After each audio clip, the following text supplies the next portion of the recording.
Allahumma salli ala Muhammad wa ala alihi wa ashabihi ajma'in. Allahumma arinal haqqa haqqan warzuqna ittiba'ah wa arinal batila batilan warzuqna ijtinabah. Allahumma inna nas'aluka al-huda wat-tuqa wal-afafa wal-ghina. La ilaha illa ant subhanaka inna kunna minadh zalimin. Rabbana zidna ilman nafi'a mubarakah wala haula wala quwwata illa billahil aliyyil azim. Alhamdulillah, hadirin dan hadirat yang dirahmati Allah.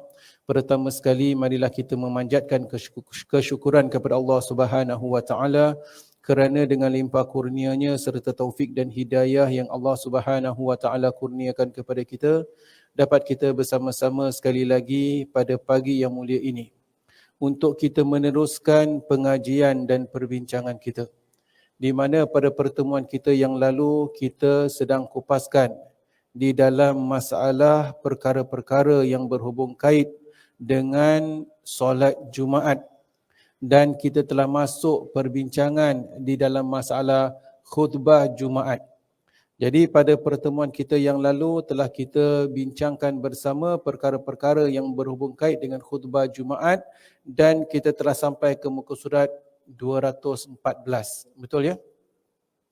Baik, alhamdulillah, hadirin dan hadirat yang dirahmati Allah. Apabila kita katakan tentang khutbah Jumaat, maka saya nak tanyalah ya, sama ada perbincangan kita sebelum ini telah kita kupaskan mengenai solat Jumaat, khutbah Jumaat.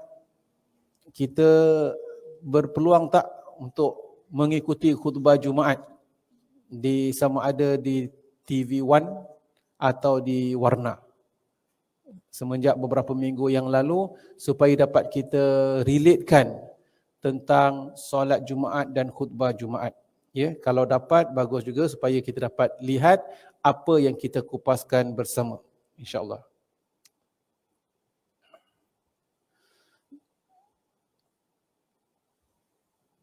Alhamdulillah, hadirin dan hadirat yang dirahmati Allah, kita akan menyambung perbincangan di mana pada pertemuan kita yang lalu telah kita kupaskan bersama, di mana apabila seseorang itu menyampaikan khutbah ataupun apabila Nabi SAW menyampaikan khutbah Jumaat, baginda SAW menyampaikannya dengan penuh bersemangat, dan ada riwayat mengatakan mata baginda sampai merah, seolah-olah baginda sedang memberi arahan kepada tentera berkuda di mana musuh bakal menyerang.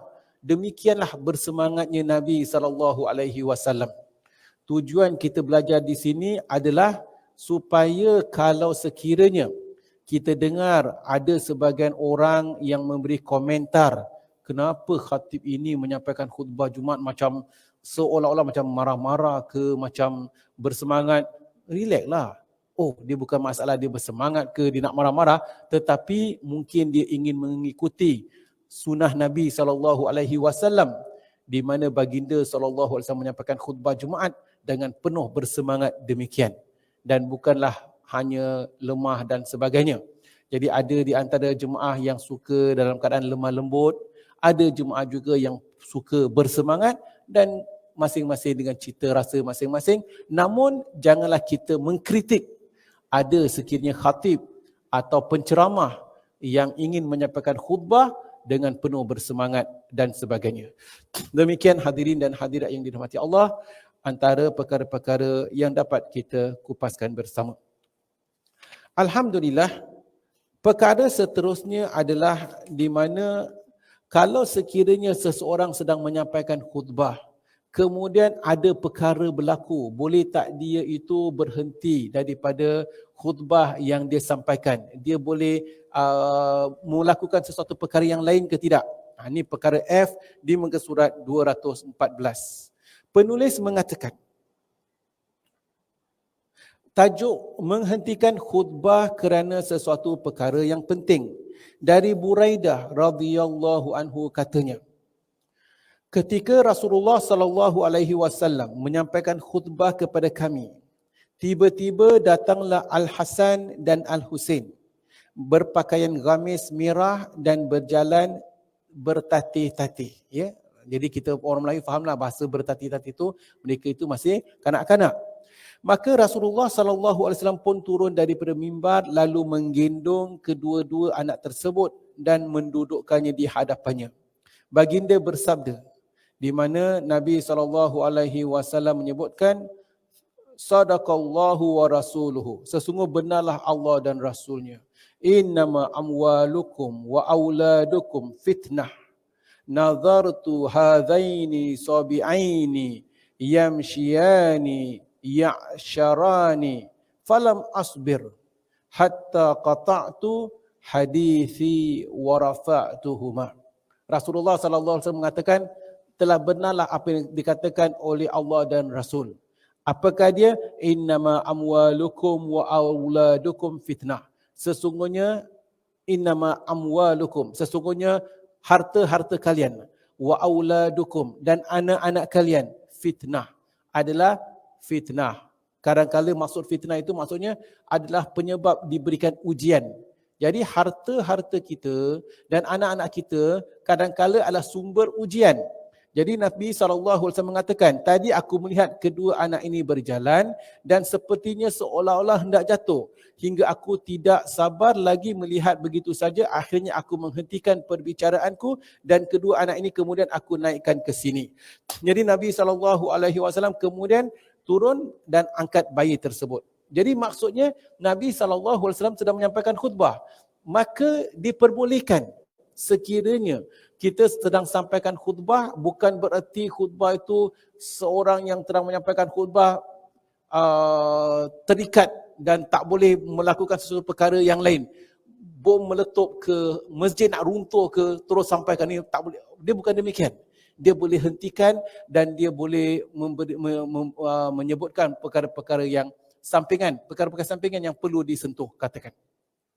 Imam Ibn Qayyim berkata, Rasulullah SAW menghentikan khutbahnya apabila ada sesuatu kepentingan. Dan ketika ditanya oleh seseorang sahabatnya untuk memberi jawapan, kadang-kala baginda pergi untuk sesuatu keperluan. Lalu kembali semula untuk menyelesaikan khutbahnya. Seperti yang terjadi ketika baginda turun untuk mengambil kedua cucunya Al-Hasan dan Al-Husain. Kedua-duanya kemudian dinaikkan ke atas mimbar. Lalu baginda menyelesaikan khutbahnya. Kadang-kadang baginda memanggil seseorang walaupun ketika sedang berkhutbah dengan bersabda, marilah duduk di sini, wahai si fulan. Atau solatlah, wahai si fulan. Ungkapan yang sempurna dengannya.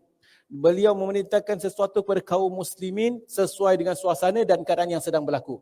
Jadi maksudnya di sini para jemaah yang dirahmati Allah, seseorang yang sedang menyampaikan khutbah boleh menegur sesuatu perkara. Nabi SAW pernah ketika menyampaikan khutbah, lalu datang sahabat terus duduk. Nabi tanya, kau dah solat 2 rakaat, dah solat ke belum?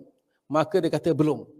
Kum farka, bangun, solatlah 2 rakaat. Jadi Nabi SAW menyuruh beliau itu supaya tunaikan solat tahiyatul masjid.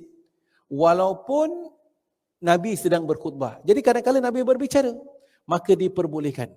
Jadi di sini kita ingin nak tunjukkan sesuatu itu, khatib yang menyampaikan khutbah itu bukan, jangan terlalu jangan kaku sangatlah.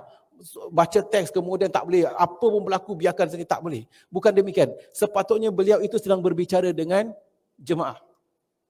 Saya pernah menyampaikan khutbah di salah satu masjid di kawasan tengah Singapura. Ketika sampaikan khutbah, ketika kemudian ada seseorang itu dia rebahlah. Jadi saya atas mimbar ni.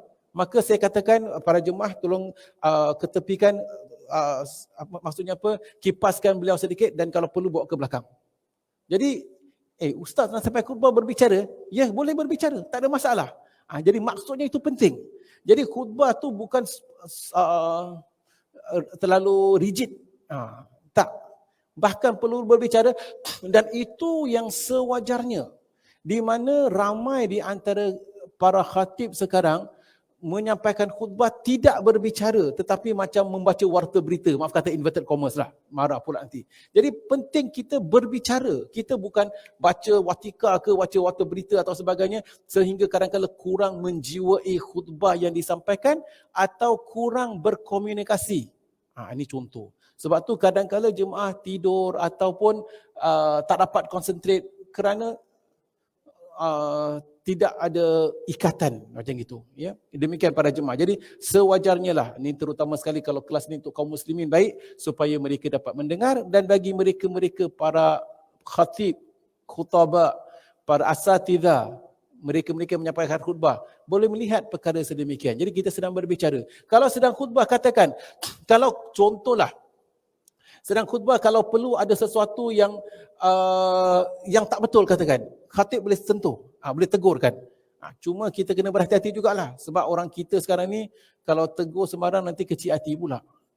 Kecil hati tak datang masjid lah besok, contohlah ya. Jadi nak kena jaga hati, namun maksudnya boleh memberi arahan, boleh menegur. Contohlah, ketika sedang khutbah tiba-tiba nampak kipas angin tu dah nak jatuh. Para jemaah yang dirahmati Allah, kawasan situ harap bangun, ketepikan ke sana. Itu kipas sedang bahaya. Ma'asyiral muslimin, terus sambung perbicaraan khutbah. Boleh. Jadi maksudnya kita sedang menyampaikan khutbah, sedang berbicara dengan para hadirin. Ya. Baik, demikian para jemaah yang dirahmati Allah. Itu bagi khatib. Bagaimana pula bagi para jemaah? Bagi para jemaah berbeza pula. Bagi para jemaah ketika khatib sedang menyampaikan khutbah, hendaklah mereka dengar dan taat. Mereka dengar, konsentrate, fokus. Bagi mereka tak boleh berbicara tanpa sebab. Bahkan berbicara untuk ingatkan orang supaya jangan bercakap pun tak boleh.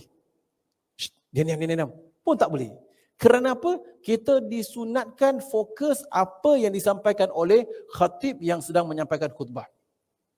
Jumhur ulama bersepakat bahawasanya mendengarkan khutbah adalah wajib dan diharamkan berbicara ketika khatib sedang berkhutbah, sekalipun menyuruh supaya melakukan amal kebaikan dan melarang daripada melakukan kejahatan, sama ada seseorang itu mendengar khutbah ataupun tidak. Dari Ibnu Abbas radhiyallahu anhu bahwasanya Nabi SAW telah bersabda, "Man takallama yaumal jumu'ah wal imamu yakhtub."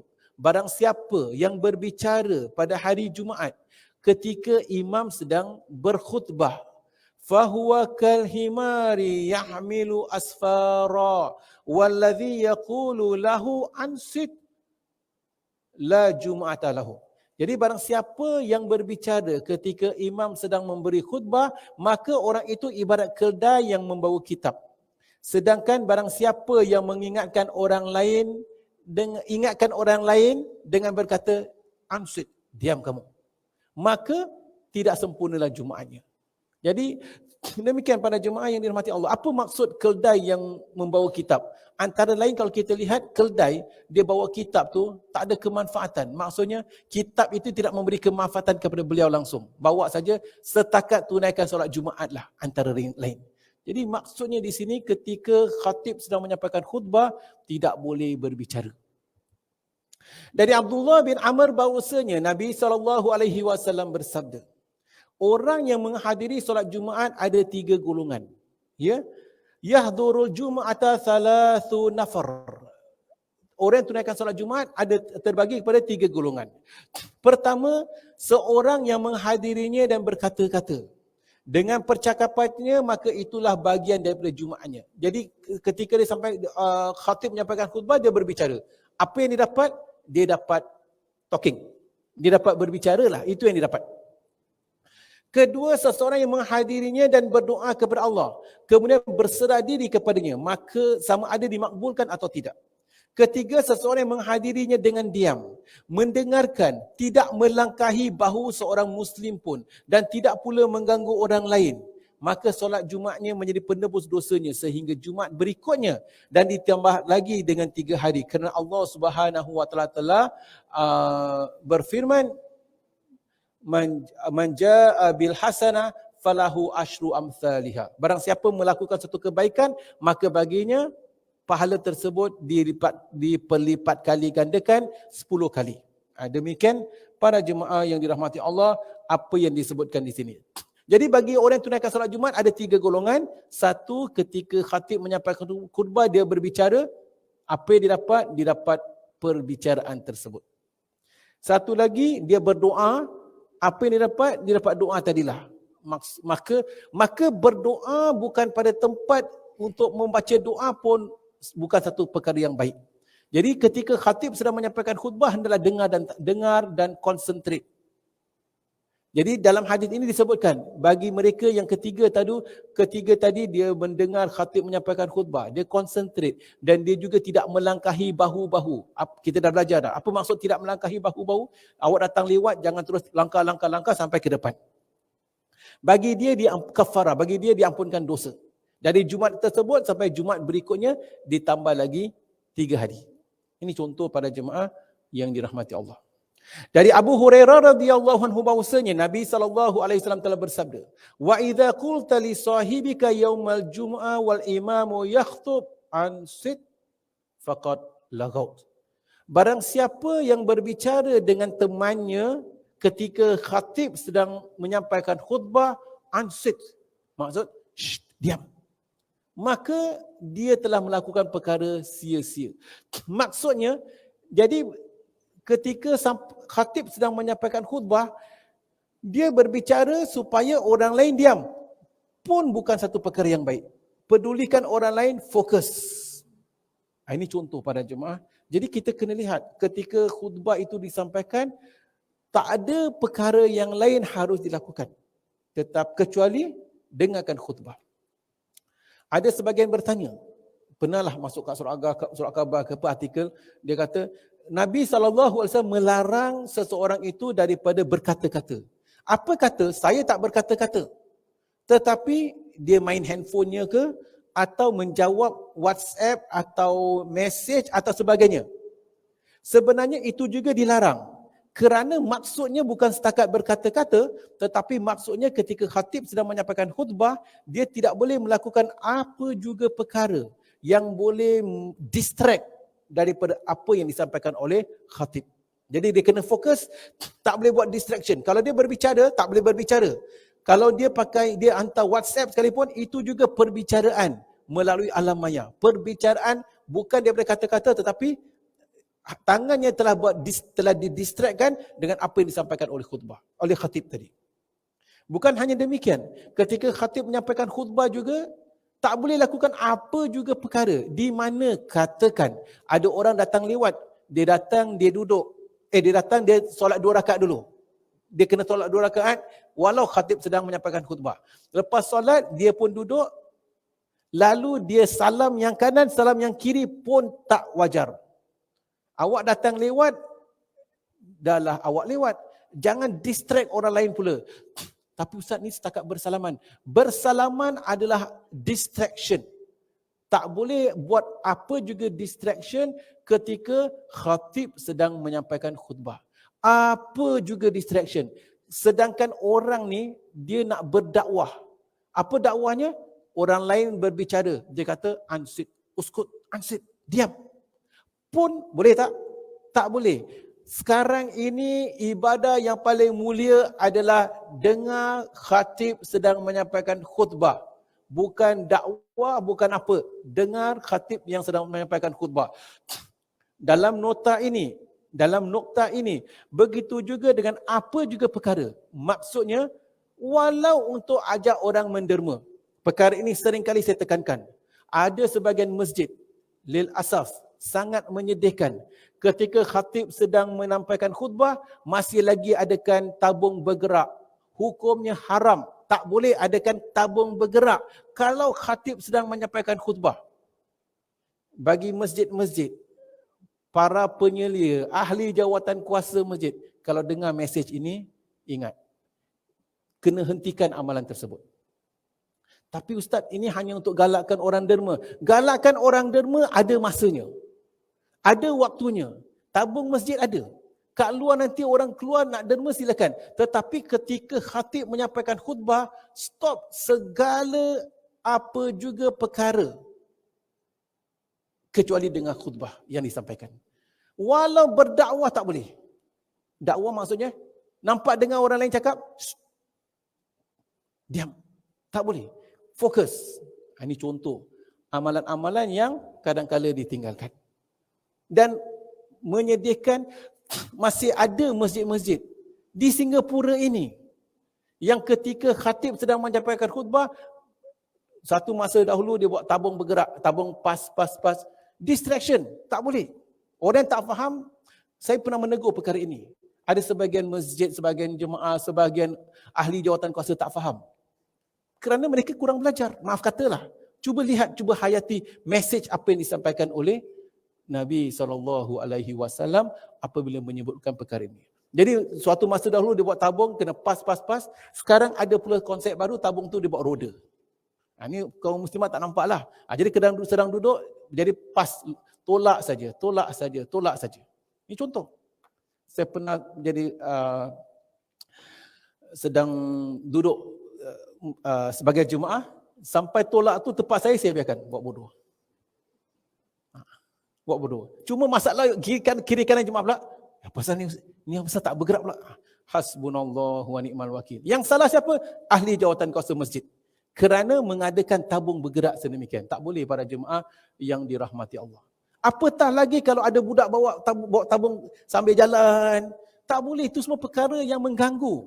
Sekarang ini waktu khutbah Jumaat, nak buat collection derma dan sebagainya semua, kemudian boleh. Tak boleh. Kerana ini khutbah Jumaat, wajib dengar khutbah yang disampaikan. Dari Abu Darda katanya, Nabi SAW duduk di atas mimbar dengan menyampaikan khutbah kepada kaum muslimin dan membaca ayat. Ketika itu Ubay bin Ka'ab berada di situ. Maka saya bertanya kepadanya, bilakah diturunkan ayat yang dibaca Nabi itu, wahai Ubay? Jadi Nabi sedang bacakan ayat. Beliau tanya, ni ayat ni bila turun ni? Beliau nak tahu, nak belajar ilmu ni sekarang. Dia tidak mau menjawab pertanyaanku. Tetapi dia biarkan. Kemudian aku bertanya lagi dan dia tetap membisu sehingga Rasulullah SAW kemudian turun dari mimbar. Setelah itu barulah selesai habis, Ubay berkata, tidak satu pun yang kamu perolehi dari Jumaat kamu tadi selain sekadar apa yang kamu bicarakan itu. Kamu tak dapat apa-apa kecuali apa yang kamu bicarakan. Tatkala Rasulullah SAW selesai dan hendak pulang ke rumahnya, aku pun mendatanginya dan menyampaikan peristiwa tadi. Mendengar itu, baginda SAW mengatakan, Sadaqa Ubay, idza sami'ta imamaka yatakallamu fansit hatta yafraq. Ubay adalah benar.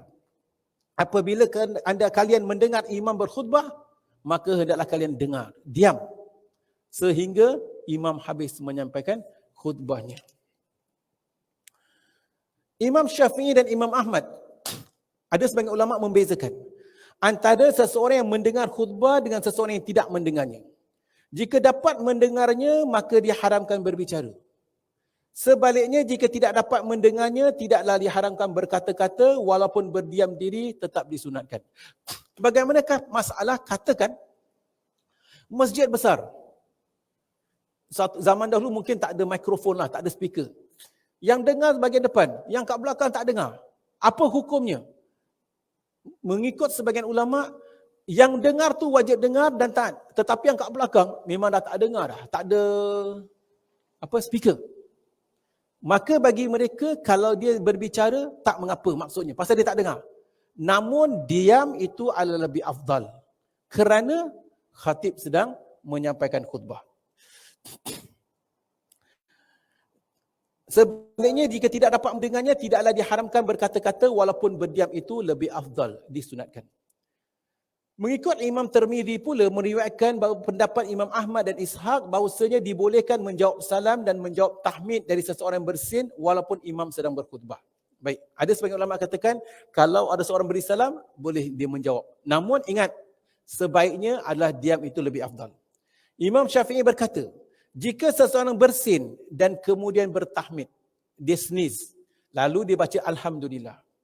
Menurut pendapat saya, Imam Syafi'i berkata, sebaiknya tidak perlu jawab. Sebab hukum menjawabnya adalah sunat, tetapi mendengar khutbah adalah wajib. Jadi Imam Syafi'i katakan, kalau seorang itu sneeze dia cakap, orang yang sneeze, orang yang bersin, dia kata apa? Alhamdulillah. Orang yang dengar, doakan dia, yarhamkallah. Ini hak orang Islam kepada orang Islam yang lain. Tetapi ketika khatib sedang menyampaikan khutbah, Imam Syafi'i katakan, orang yang sneeze, bersin, baca Alhamdulillah, orang yang dengar, jangan doakan dia pun. Pasal doakan dia ni sunat. Dengar khutbah adalah wajib.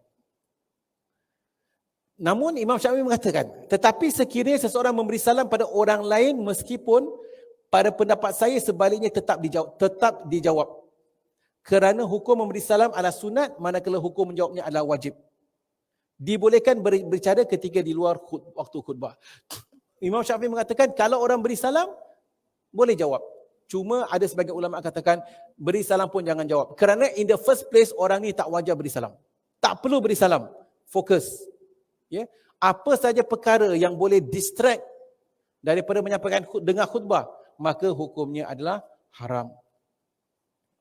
Dari Talabah bin Abu Malik katanya, mereka ini kaum muslimin bercakap-cakap suatu ketika pada hari Jumaat. Padahal Umar sedang duduk di atas mimbar. Namun apabila muazzin telah selesai mengumandangkan azan dan Umar berdiri, maka tidak seorang pun yang berbicara sehingga kedua-dua khutbah tadi selesai. Apabila Umar turun dari mimbar dan iqamah sedang dikumandangkan, mereka kembali bercakap lagi. Maksudnya ketika zaman Umar, sebelum khutbah, ada di antara mereka berbicara. Tak mengapa. Ya? Umar naik atas mimbar, diam. Jadi kalau sekiranya selepas kemudian Umar dah turun daripada mimbar, nak tunaikan salat, berbicara. Maksud berbicara di sini, contohlah nak tanya sekarang dah pukul berapa, atau bagaimana keadaan, dah boleh tunaikan solat atau tidak. Maksudnya berbicara. Diperbolehkan. Ya? Jadi ketika Umar berada di atas mimbar, semua diam. Imam Ahmad meriwayatkan dengan sanad yang sahih bahawasanya, anna Uthman bin Affan kana wa huwa 'alal mimbar wal mu'adhdhin yuqim yastakhbirun nas an akhbarihim wa as'arihim.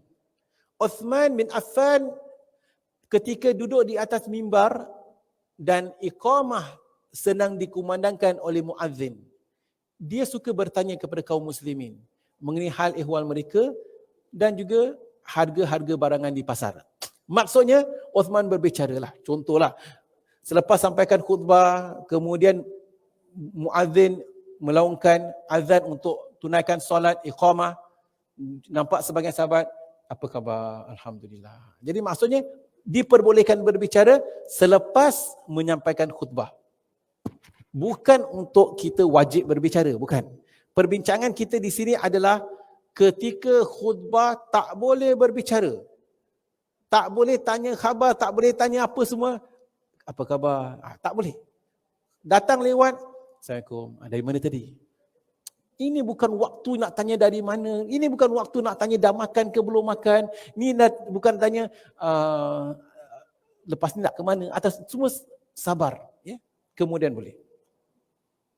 Demikianlah para jemaah yang dirahmati Allah.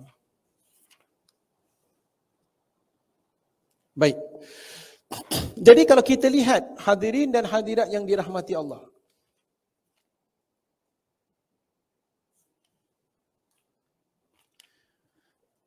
ketika khatib sampaikan khutbah, tidak boleh melakukan apa juga perkara kecuali mendengar khutbah yang disampaikan. Bukan waktu untuk berzikir, bukan.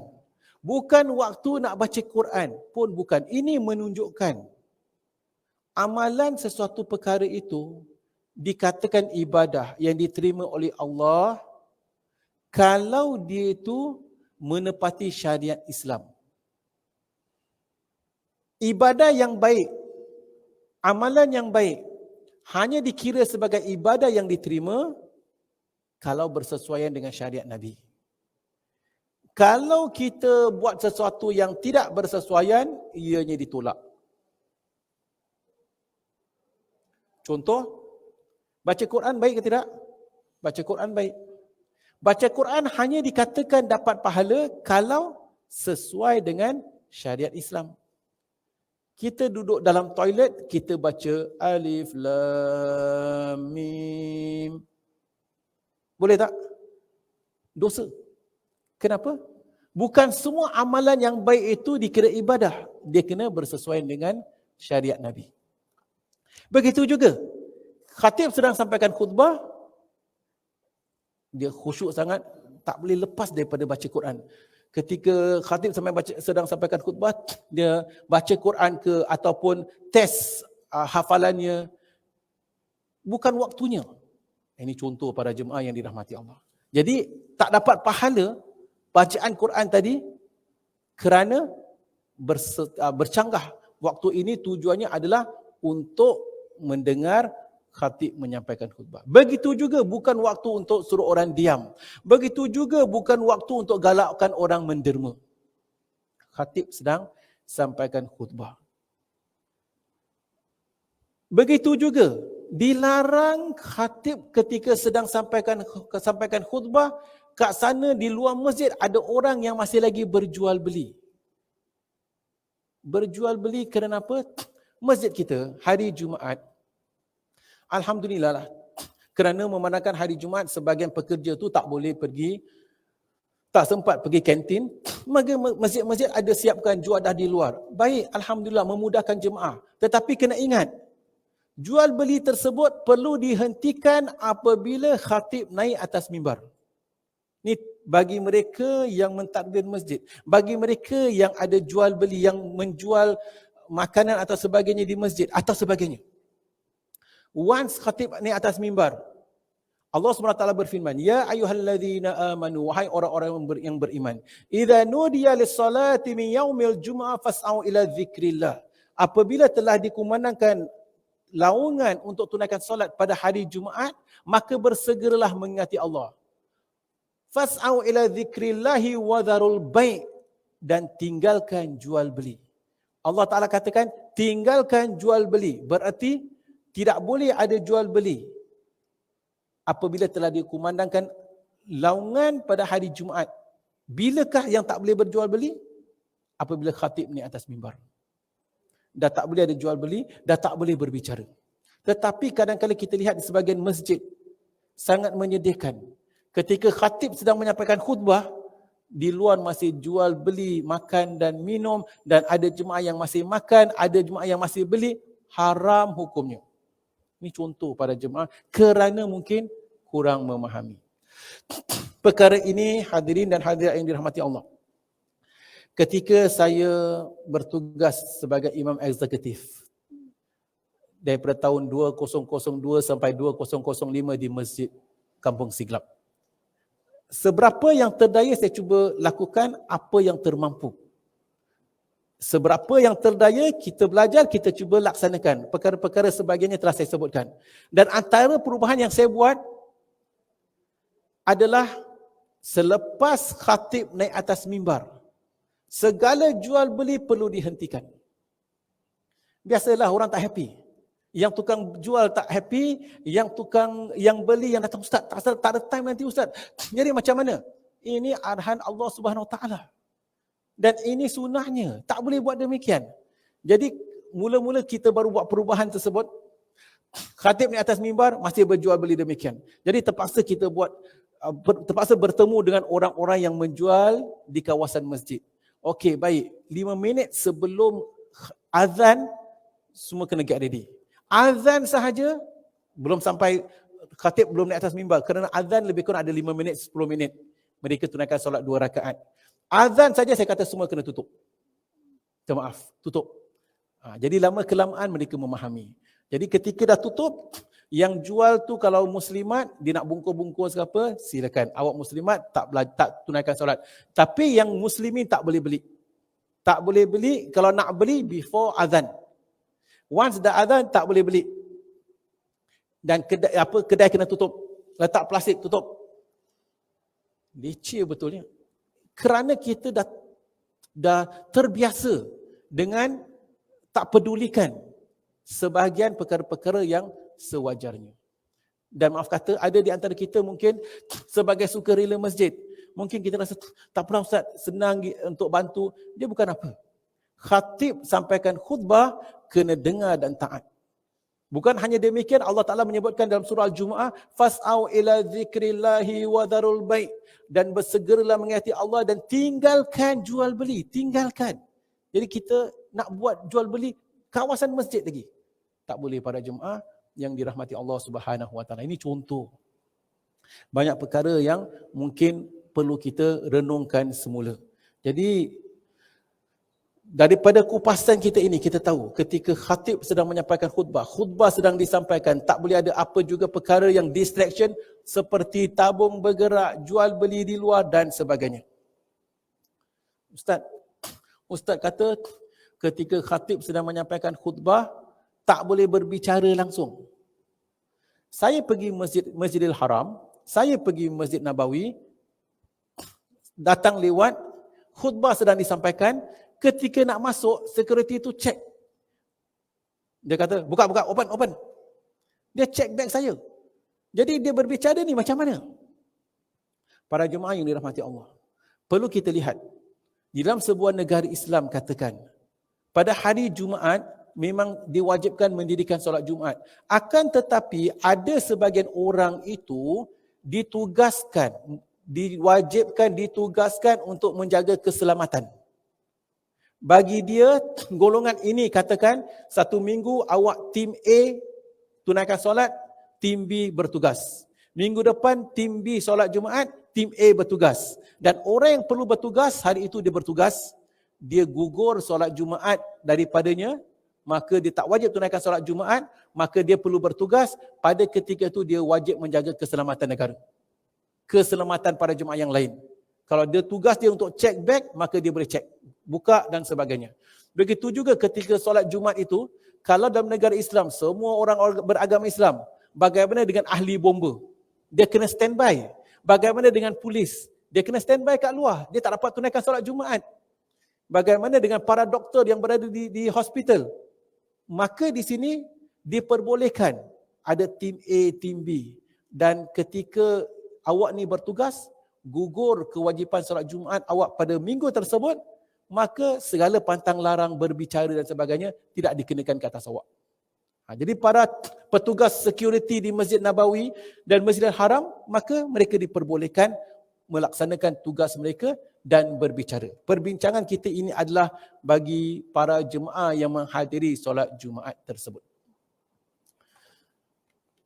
Begitu juga bagi mereka, katakan di Singapura ini, ketika solat Jumaat, ada para petugas yang terpaksa jaga roadside kerana nak elakkan orang daripada parking sebarangan. Jadi kalau dia nak berbicara, dia tak boleh berbicara.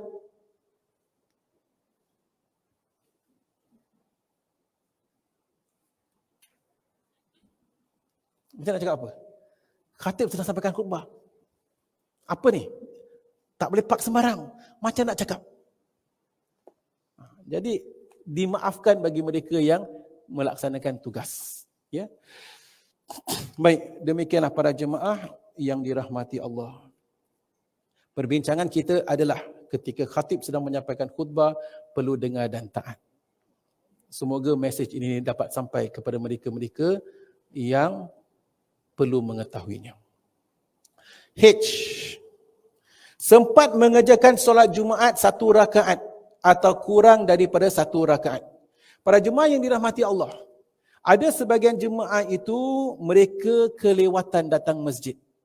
Datang masjid, khutbah telah hampir habis.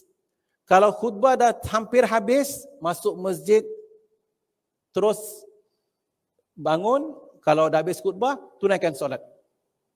Bagi mereka yang datang lewat, sampai di mana dia masuk masjid, bukan kata khutbah nak dekat habis, khutbah dah habis dah.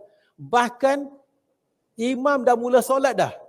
Kalau imam dah mula solat, 1 rakaat dah gone dah miss 1 rakaat, dia datang masbuk. Selagi mana dia dapat 1 rakaat bersama imam, maka dia menyempurnakan, imam dah beri salam, sempurnakan lagi 1 rakaat. Di sini perbincangan seterusnya. Sebilangan ulama berpendapat bahawa seseorang yang sempat mengerjakan solat Jumaat 1 rakaat bersama imam, maka dia dianggap sempat mengerjakan solat Jumaat dan kemudian diwajibkan menyempurnakan 1 rakaat lagi. Dari Ibnu Umar, dari Nabi SAW, di mana baginda bersabda, "Man adraka rak'atan min salatil Jum'ah falyudhif ilaiha ukhra wa qad tammat salatuhu." Barang siapa yang dapat 1 rakaat pada hari Jumaat, maka hendaklah dia menambah 1 rakaat lagi. Yang dia tertinggal tadi, dia buat. Dengan demikian telah sempurnalah solatnya.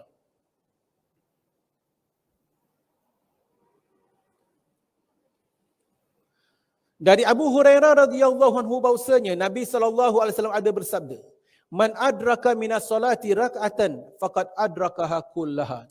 Barang siapa yang dapat 1 rakaat daripada solatnya, nescaya dia telah dapat solat tersebut. Hadis ini hadis umum.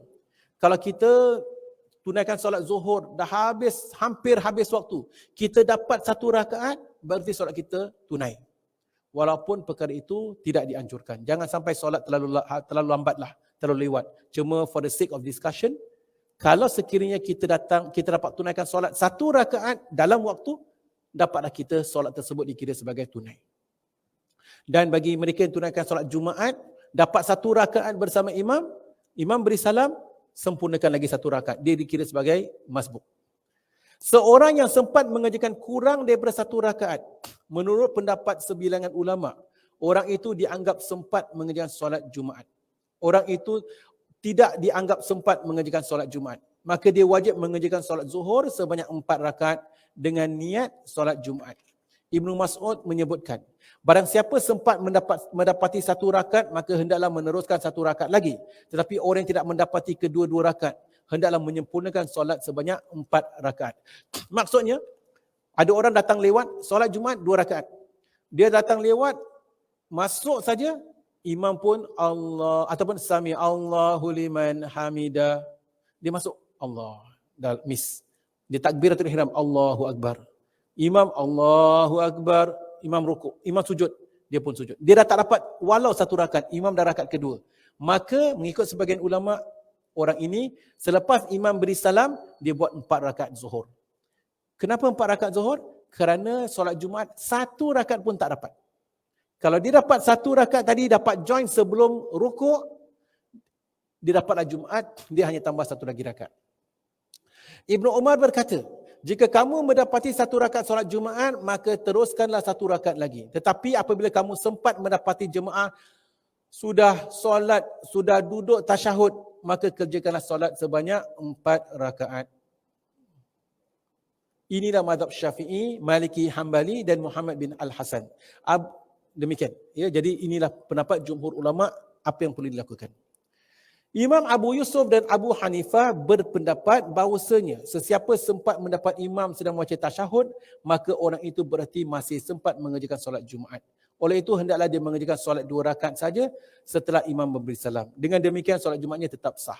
Jadi ulama khilaflah. Kalau dalam mazhab Hanafi, orang itu selagi mana dia dapat solat sebelum imam beri salam, dapatlah dia rakaat, maka dia buat lagi 2 rakaat lepas itu bangun.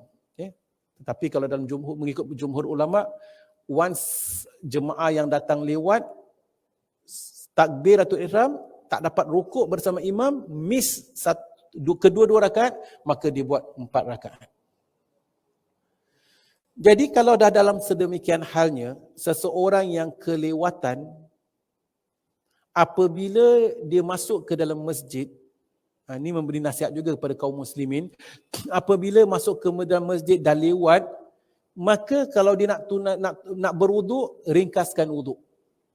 Tak perlu ketika dah lewat tadi nak kena masuk basuh tangan, kumur-kumur 3 kali, kemudian basuh muka 3 kali, basuh tangan 3 kali. Yang 3 kali semua letak tepi. Kerana dah kesempitan waktu.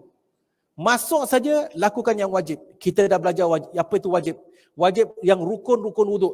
Masuk saja, kalau dia tak ada berwuduk, nak kerjakan solat, masuk terus ambil air, sapu muka, basuh muka. Satu kali cukup, pastikan semua kena. Kemudian basuh tangan, satu kali cukup, pastikan semua kena.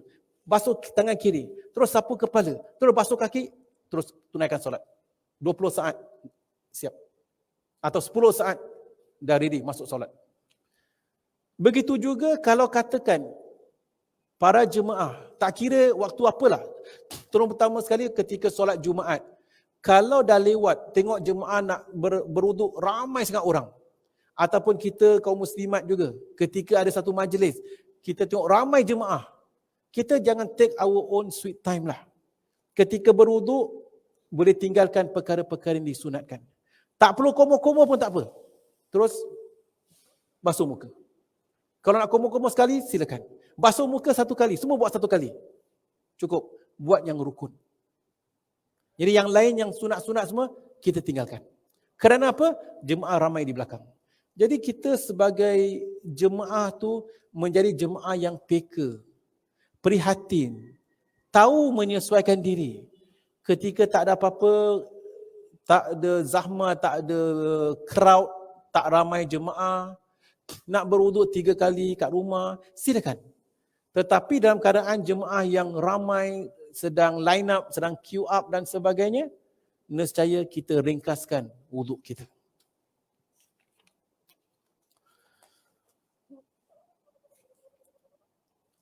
Solat ketika berdesak-desakan.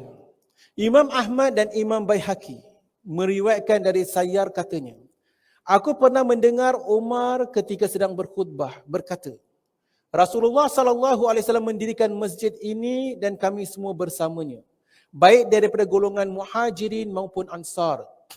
Ketika mengerjakan solat dalam keadaan berdesak-desak, hendaklah seseorang itu sujud di atas belakang saudaranya. Ketika baginda melihat sesuatu masyarakat mengerjakan solat di jalanan, maka perintahnya kerjakanlah solat di dalam masjid.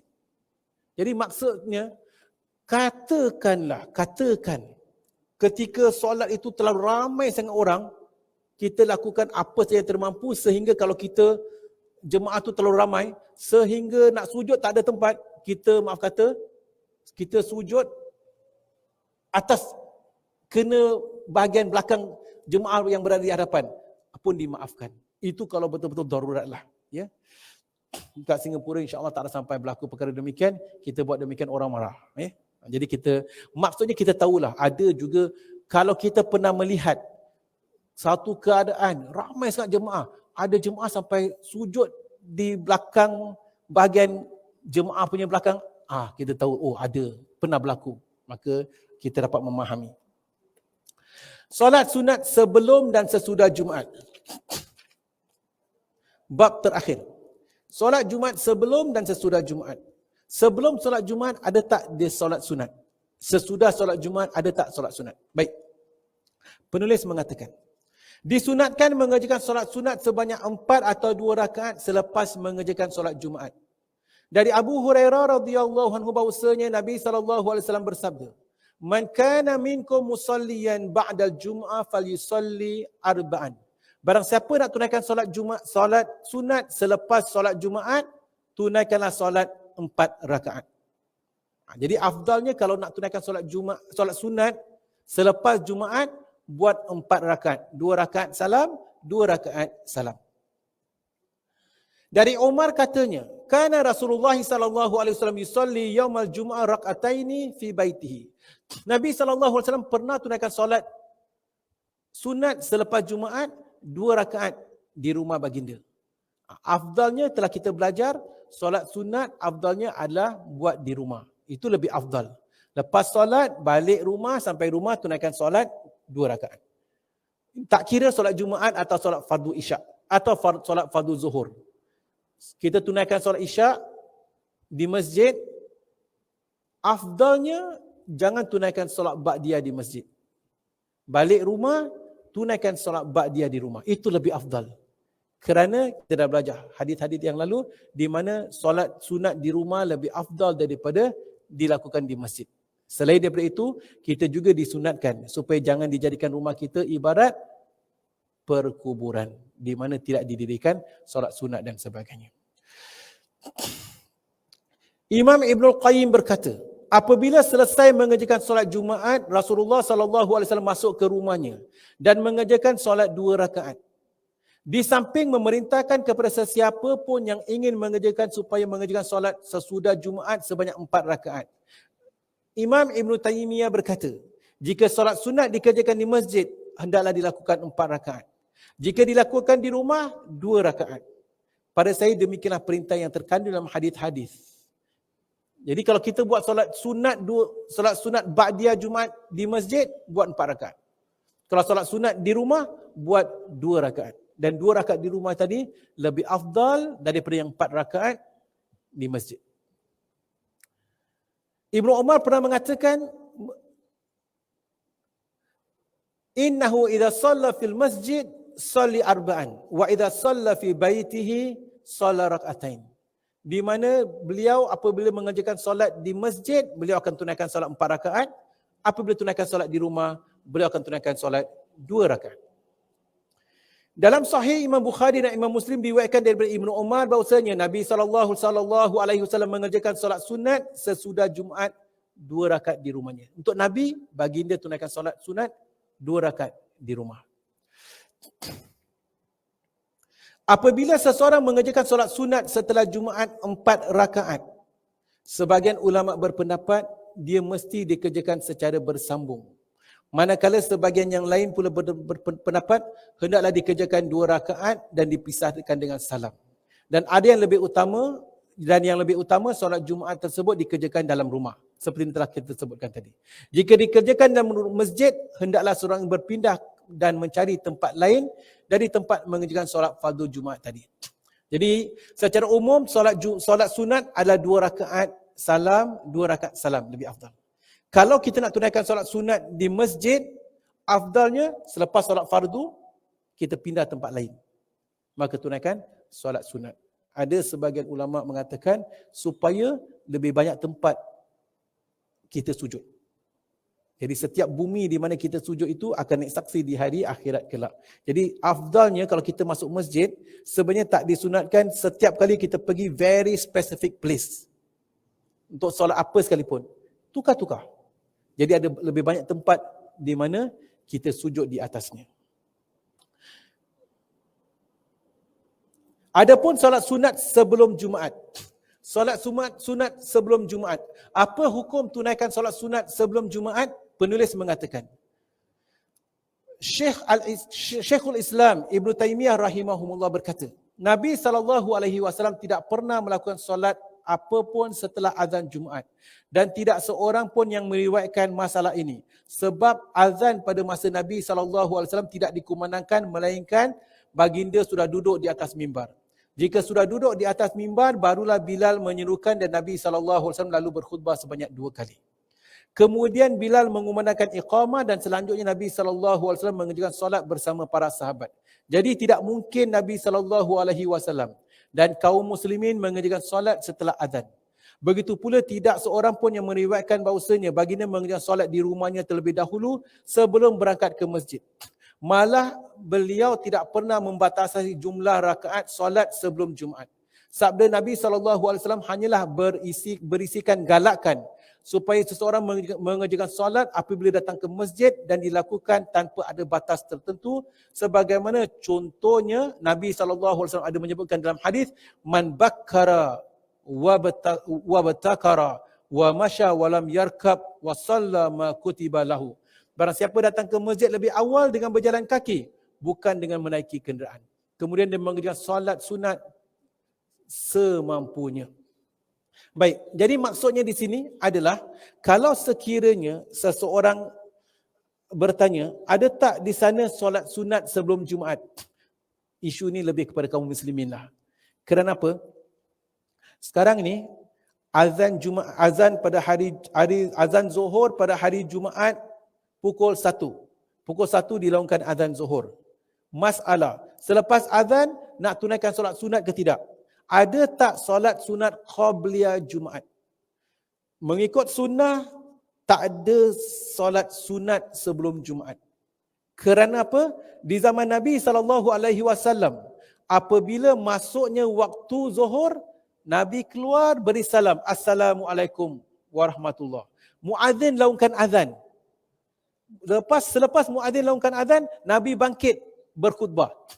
Bila tunaikan solat sunat qabliyah Jumaat? Tak ada. Jadi asalnya tak ada solat sunat qabliyatan untuk hari Jumaat. Namun persoalan hari ini, kalau telah dilaungkan azan Zuhur pada hari Jumaat, boleh tak kita tunaikan solat sunat? Kita bukan tunaikan solat sunat qabliyah Jumaat, tetapi asalnya apabila seseorang masuk ke dalam masjid, dia disunatkan memperbanyakkan solat sunat sampai azan, sampai khatib naik atas mimbar beri salam. Jadi sebelum khatib naik atas mimbar beri salam, maka dia diperbolehkan, bahkan digalakkan perbanyakkan tunaikan solat sunat. Jadi memandangkan khatib belum naik atas mimbar, maka perbanyakkanlah solat sunat. Itu maka diperbolehkan solat sunat sebelum khatib naik atas mimbar. Demikianlah para jemaah, inilah hadis yang diriwayatkan daripada para sahabat, iaitu apabila mereka datang ke masjid pada hari Jumaat, mereka mengerjakan solat sunat. Solat bermula ketika masuk mengikut kemampuan mereka. Ada yang mengerjakan 10 rakaat, ada yang 12 rakaat, ada yang 8 rakaat, namun tidak pula yang kurang dari itu. Oleh demikian, sebilangan besar ulama bersepakat bahawasanya sebelum Jumaat tidak ada solat sunat yang dipatasi waktu atau bilangan rakaatnya. Kita boleh tunaikan solat sebanyaknya. Sebab ia hanya boleh dilakukan berdasarkan ketetapan daripada sabda atau perbuatan Nabi SAW. Sedangkan ketetapan mengenai waktu dan bilangan rakaat itu, sama ada dari segi perkataan atau perbuatan, sama sekali tidak pernah diterima. Jadi Nabi SAW tidak membataskan solat sunat sebelum solat Jumaat. Maka diperbolehkan perbanyakkan solat Jumaat. Maka dengan demikian juga, seperti mana yang pernah kita sebutkan, kalaulah jemaah datang masjid disunatkan perbanyakkan solat sunat, nescaya kita dah belajar, masjid tidak boleh whilst waiting untuk azan Jumaat sementara menantikan masuknya waktu. Ada sebahagian masjid onkan Al-Quran surah Al-Kahfi. Ada sebahagian masjid imam berada di hadapan membaca surah Kahfi, surah Yasin atau sebagainya. Semua adalah perkara-perkara yang tidak digalakkan. Kerana amalan itu, masjid adalah tempat untuk ibadah, seseorang digalakkan tunaikan solat, maka tidak boleh seseorang membaca Quran dengan lantang sehingga boleh menjejas kekhusyukan orang yang sedang tunaikan solat. Wallahu a'lam bishawab. Dengan demikian habislah perbincangan kita mengenai solat Jumaat. Walhamdulillah. Pada pertemuan akan datang kita akan sambung perbincangan bagaimana kalau hari Jumaat jatuh pada hari raya. Bagaimana kalau hari raya jatuh pada hari Jumaat? Seseorang dah tunaikan solat hari raya, adakah masih wajib tunaikan solat Jumaat? Itu perbincangan seterusnya, dan kita akan bincangkan mengenai tata cara tunaikan solat hari raya dan perkara-perkara yang berhubung kait bersangkut paut dengan solat hari raya pada pertemuan akan datang insya-Allah. Wallahu a'lam bishawab. Jadi habis perbincangan kita tentang solat Jumaat, moga-moga ianya bermanfaat, dan demikianlah para jemaah yang dirahmati Allah. Baik, sebelum saya menutup majlis, saya beri peluang kalau di antara kita ada soalan atau perkara ingin kita bincangkan. Silakan para jemaah.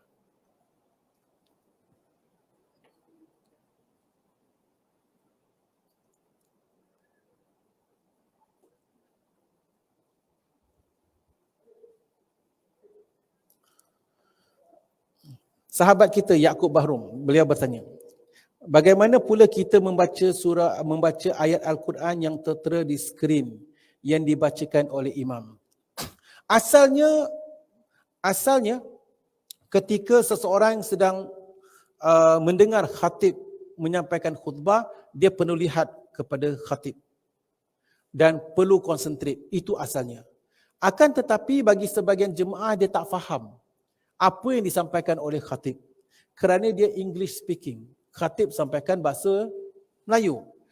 Atau dia pergi sebahagian masjid, khatib menyampaikan bahasa yang lain, dia tak faham. Maka di Singapura ini kita ada skrin, ada terjemahnya. maka diperbolehkan bagi kita melihat, dimaafkanlah. Asalnya dalam hal itu, afdalnya juga sebenarnya dilihat khatib. Concentrate khatib yang menyampaikan khutbah. Akan tetapi memandangkan tak faham, maka ada terjemahnya, dimaafkan untuk melihat terjemahan apa yang ada tertera di skrin atau di TV. Demikianlah para jemaah yang dirahmati Allah, soalan-soalan yang dikemukakan, dan demikianlah pengajian kita hari ini di Masjid Qasim. Walhamdulillah, segala yang benar itu daripada Allah Subhanahu wa taala, dan segala silap dan salah atas kelemahan saya sendiri. Wallahu a'lam bishawab. Aqulu qawli hadza wa astaghfirullahal azim li wa lakum wa lisairil muslimin wal muslimat wal mu'minin wal mu'minat. Subhanakallahumma wa bihamdika asyhadu an la ilaha illa anta nastaghfiruka wa natubu ilaik. Wassalamualaikum warahmatullahi wabarakatuh.